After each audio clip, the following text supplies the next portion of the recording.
Tungabhadra Rajolibanda diversion scheme ప్రాజెక్టులపై Telangana CM Revanth Reddy సుదీర్ఘంగా సమీక్షించారు.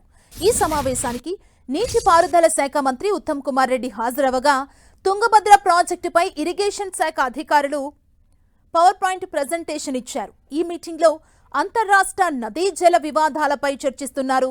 తుంగభద్ర నదిపై కర్ణాటక, ఏపీ ప్రభుత్వాలు చేపడుతున్న ప్రాజెక్టులపై తెలంగాణ సర్కార్ అభ్యంతరం వ్యక్తం చేస్తోంది. రాష్ట్రానికి రావాల్సిన నీటి మళ్లింపులపై అభ్యంతరాలు తెలుపుతోంది.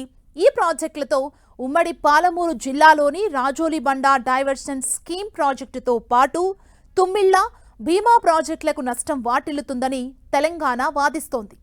తుంగభద్ర నదిపై కర్ణాటక నిర్మిస్తున్న కుర్డి లిఫ్ట్ ఇరిగేషన్, నవలి బ్యాలెన్సింగ్ రిజర్వాయర్ ప్రాజెక్టులను వ్యతిరేకిస్తున్న తెలంగాణ సర్కార్ ఈ ప్రాజెక్టులతో దిగువకు వచ్చే నీటి ప్రవాహం తగ్గి తెలంగాణకు రావాల్సిన జలాలకు తీవ్ర ఆటంకం కలుగుతుందని అభిప్రాయపడుతోంది. ఈ ప్రాజెక్టుల నిర్మాణాన్ని వెంటనే నిలిపివేయాలని డిమాండ్ చేస్తోంది.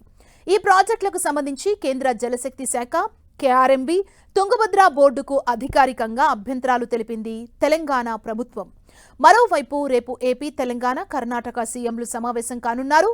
కర్ణాటకలోని కొప్పల్ జిల్లా మునిరాబాద్ దగ్గర తుంగభద్ర డ్యాంకి కొత్త గేట్ల ప్రారంభోత్సవ కార్యక్రమం జరగనుంది.